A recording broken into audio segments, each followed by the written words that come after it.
Hello, welcome back. Thanks for joining me here. We have a very, very interesting and practical topic of conversation today. It's a question posed by one of you, which is something that I always invite. So thank you very much for asking the question. I encourage this for many different reasons here. As we proceed through the text of A Course in Miracles, it's always worth pausing this parade.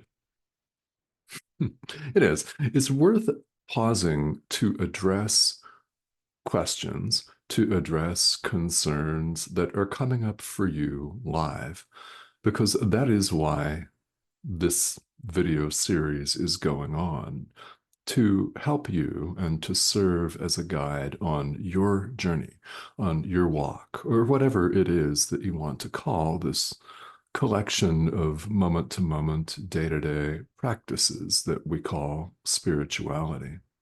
Yeah. And questions are always welcome. So, this is, in fact, an open invitation to ask any questions that you might have. In so doing, you benefit this entire community, which is international and literally includes people on many different continents. The beauty of this is we can reach each other, and these pre recorded videos can reach you whenever you see them, which could be days or weeks or even months from now, or it could be in a little while when this is published. So the question relates to a recent theme of conversation that we've had here, and that is setting the goal of every situation in our lives as truth. And what do we actually do? How do we actually do that? And how do we, in fact, incorporate this moment to moment practice in our daily lives? That's a great question. So, just to recap, if you're tuning in for the first time, or if you have not tuned in for a while, we've been going through a very, very powerful idea. And that is at the outset, at the beginning of every situation that you find yourself in life, set the goal of the situation at the outset and set that goal as truth, just that truth. My goal for this is truth. Example, my goal for recording this video is truth. And we invite our inner teacher, the Holy Spirit, in to run the show. And I'll explain more about that in a minute. Set the goal as truth. If you have a phone call to make, set the goal as truth. It might be a business call or it might be a personal call. It doesn't matter what the outward form or that context is. Set the goal as truth. Set the goal of preparing a meal as truth. Anytime you remember to do it. And of course, we all rush off and do things in our daily lives and we get swept up, we get carried away, and we forget. I mean, that's just part of life. So this is done anytime that we remember to do it. So if you're familiar with formal seated meditation or guided meditation or mindfulness practices, this is going to sound very familiar, as it should. In fact, it's the reason why all of these meditation and mindfulness practices are a thing in world spirituality. You may have wondered that. That's actually an excellent question. Why are we sitting here listening to this guy? Why am I just sitting here? I've got emails to write. I mean, who hasn't sat in a meditation session thinking of something else, somewhere else? Yeah, all kinds of stuff. That's why it's a thing, because our moment to moment awareness is very important. It's when we choose in the present moment. Yes, we're going to get carried away by bills. We're going to get carried away by phone calls and emails and house cleaning, the dog, the cat, the kids, if you've got them, family, friends, relatives, the weather, our social media feed. We're going to get carried away by all kinds of stuff. You can substitute another word for stuff if you want to. It starts with an S in the English language and an M in Spanish and French and Italian. You know what I'm talking about. That. Yeah, we get dragged down in all that. We get dragged away. So when you realize, oh, I've been carried away, bring your awareness back to the present moment, just like you do in meditation, where you place your awareness on the object of meditation, whether it's the breath or the voice of a guide or music or something that you're visualizing, whatever it is, that's the focus of your meditation practice. When you notice yourself thinking about politics, for example, when you notice yourself thinking about tomorrow's sales meeting or whatever else it is, bring your awareness back to the present moment. This is where we decide. It's a living, breathing, waking meditation.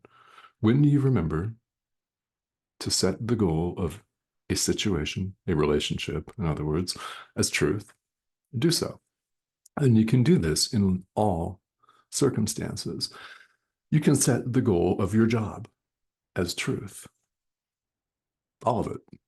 You can set the goal of your relationships as truth and give them to the Holy Spirit, which Cindy and I highly, highly recommend, as you might know. Yeah, Cindy's my wife. So, yeah, it's possible to have a beautiful, deep, and committed, and deepening and more committed relationship by giving it to the Holy Spirit for the purposes of healing the mind. Try it. You'll like it. It's something that we just do when we remember to do it. It can be for a small situation like a phone call or writing an email or something large like your intimate personal relationships, all of that. So, what do we actually do? What's going on here is mind training. I mean, there's no amount of dancing around that that's going to benefit you. So let's call it exactly what it is because Jesus does, and he knows what he's talking about. So why don't we listen to him? Yeah. This is a course in mind training. It is. So hence what we just talked about with this practice being a living, breathing, waking meditation, which it is. When you notice yourself carried off, bring your awareness back to the present moment. This instruction will sound so, so familiar, and there's a reason it's so needed. Hence, all of the repetition, everything that's said in not just A Course in Miracles, but all spirituality. We're all saying the same things over and over and over again. Why? It's necessary. It's how we learn, especially as adult learners. And you're free to insert the adjective stubborn adult learners. It applies, does it not? We can all, I think, easily relate to that. And what we do is when we give a situation over to truth, we're doing it in our mind. And something very important that we find very difficult to do is to release any expectations for what's going to happen in the world as a result. Release any attachment, in other words, to the outcome. Because what appears to happen on the surface of life may not be what we anticipated, and it frequently is not. People may not do the things that we thought they were going to do.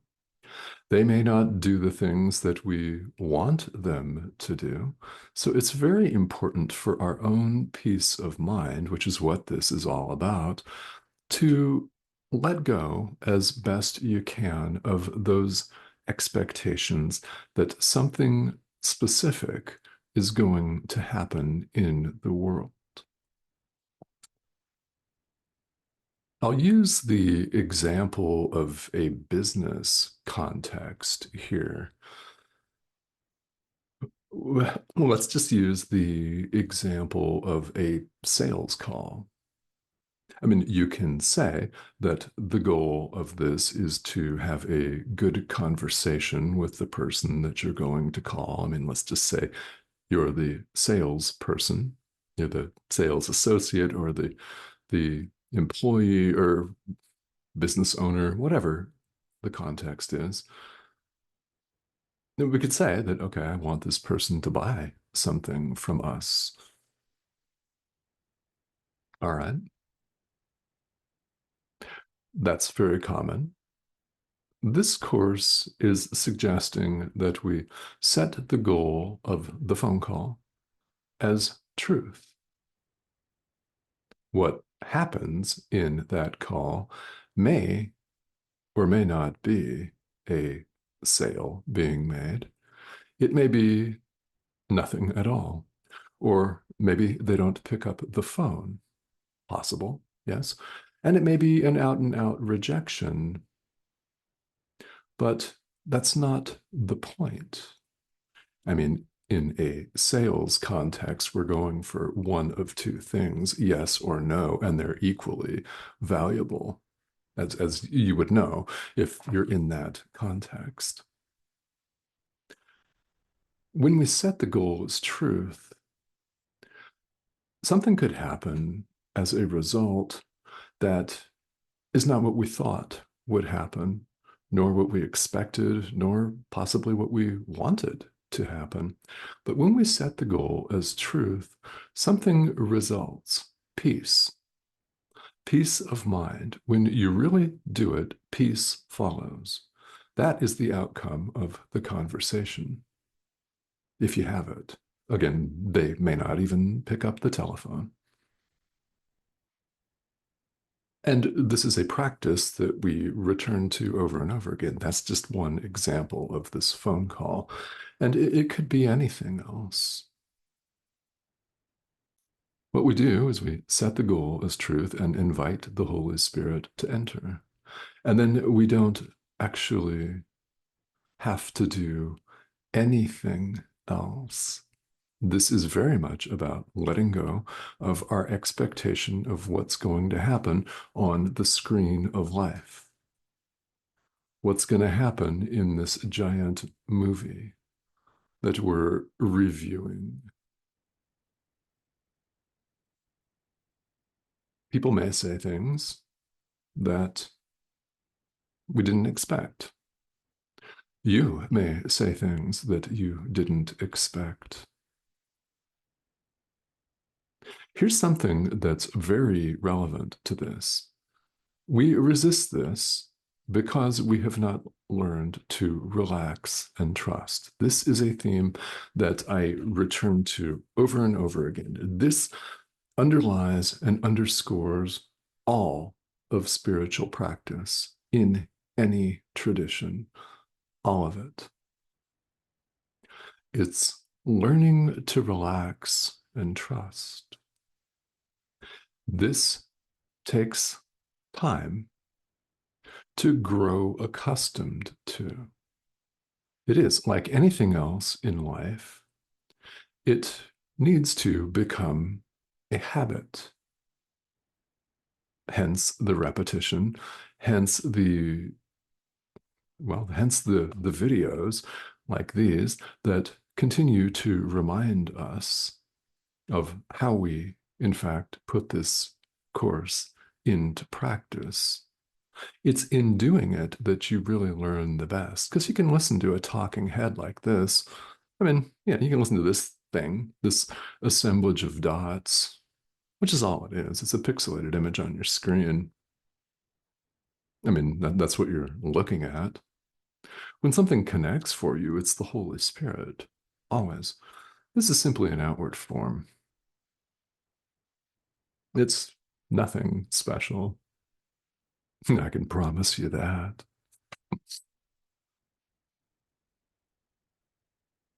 We learn along the way to relax and trust. Is that always easy to do? No, it's not because we make it complicated. As course students, we run up against our prior conditioning at every turn. The way that we've been conditioned to think in this life, the things that we've been conditioned to believe, the ways we've been conditioned to act. It's thick, it's pervasive, and it's only when you begin to look at it that you realize how pervasive it is. I mean, our parents received the same conditioning. Our teachers at school received the same conditioning. Our political leadership received the same conditioning, no matter where you're from. And here, as adult learners, we're doing something extremely courageous and extremely important. That's taking a look at everything that we've wrought, this conditioning, and finding it wanting, grossly wanting. It's why we're drawn to spirituality. It is most definitely why you're drawn to this course. We're not satisfied with the world out there, this world that we appear to inhabit. We have beautiful moments. We may have a lot of money. I don't know. Maybe you're rich. All right. Maybe you're in excellent physical health. Great. Okay. No problem. We continue to become angry. We continue to judge. We continue to blame. We continue to stumble over ourselves, in other words, seeking the peace of God, but doing the same things over and over again that do not give us peace. Set the goal of every situation as truth, and peace naturally follows.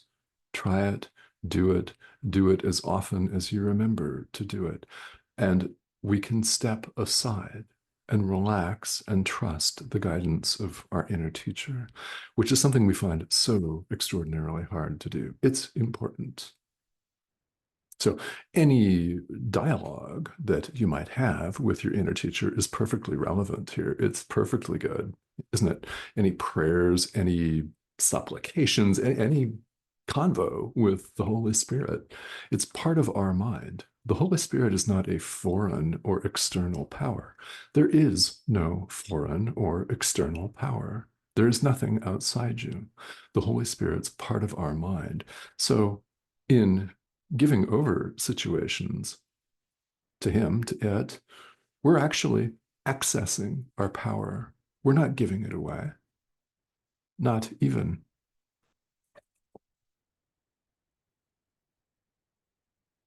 But it takes practice. That's what time is for. That's what practice is for. To learn to step aside and relax and trust. In so doing, you'll be told what to do. You will. If there's something specific that you're to do, you'll be told of that. If there is some place specific that you're to go, you'll be told of that. You will be told what to say and to whom. You will. Your inner teacher will share all of this with you. Does this take practice? Yes. And A very good question that comes up here as a practical matter, that's a very common question, is how do I know that I'm in fact listening to the voice of the Holy Spirit? Well, the Holy Spirit communicates with us in many different ways. Pixelated image on your screen speaking about this thing called A Course in Miracles. That's an example. It may be something that you hear in a podcast or a radio interview, or that you read in a book or online. That's a possible way.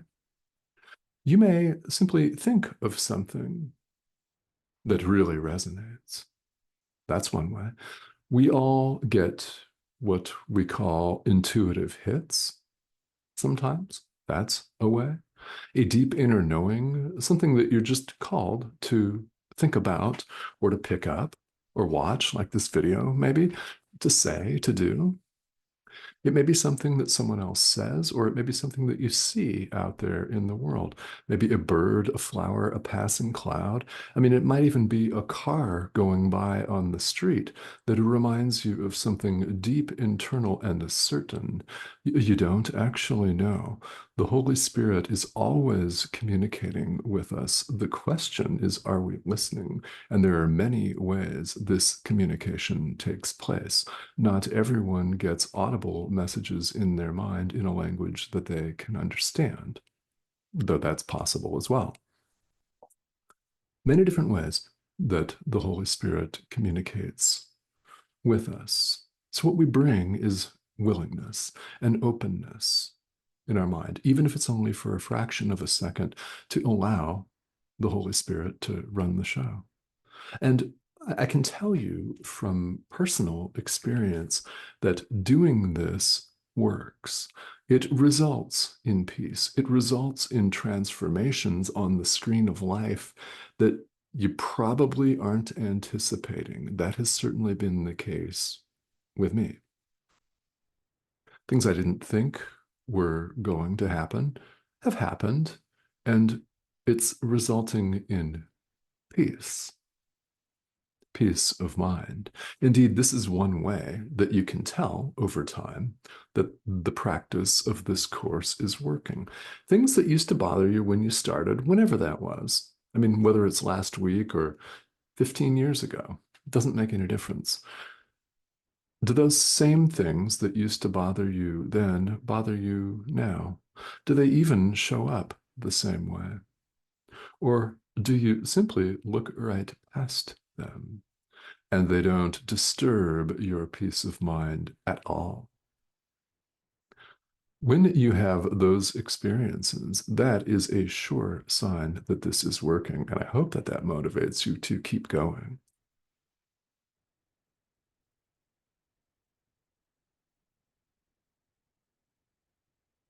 So, what's going to happen on the screen of life as we set the goal as truth? Well, of ourselves, we can't know that. The Holy Spirit does the bulk of everything. We bring the little willingness to give the situation to truth. That's what we bring. In fact, the text of A Course in Miracles calls this a little willingness, even if it's only for a fraction of a second of openness. That's enough. It is, actually. It's enough. Now, if we give a fraction of a second, we're naturally invited to give another fraction of a second. And having given two fractions of a second, we're cordially and deeply invited to give a third. You know where that's going. This is a course in mind training, and it's about forming new mental habits, forgiveness, giving each situation over to the Holy Spirit and setting the goal for that as truth. Truth simply is, we don't know all the outward forms that that's going to take, so we don't even bother worrying about it. We make all kinds of efforts in the world to orchestrate, manipulate, dominate, and control all compound phenomena and all experiences, which leaves us gray haired, sick, and exhausted. We could give that up. And this is the day to day, moment to moment, and very impactful, very powerful practice of doing just that. The Holy Spirit does the rest. Just give him that little willingness. And this is a practice. We learn to do it, hence the repetition. So I hope that this has been a helpful discussion for you. Again, thank you so much for this question. In asking questions, you really do benefit the entire community, people that you may never meet in person in this lifetime or even virtually, because we live all over the world. And isn't it wonderful that we have this modern technology and the ability to have this conversation with each other right here over the internet? It's great.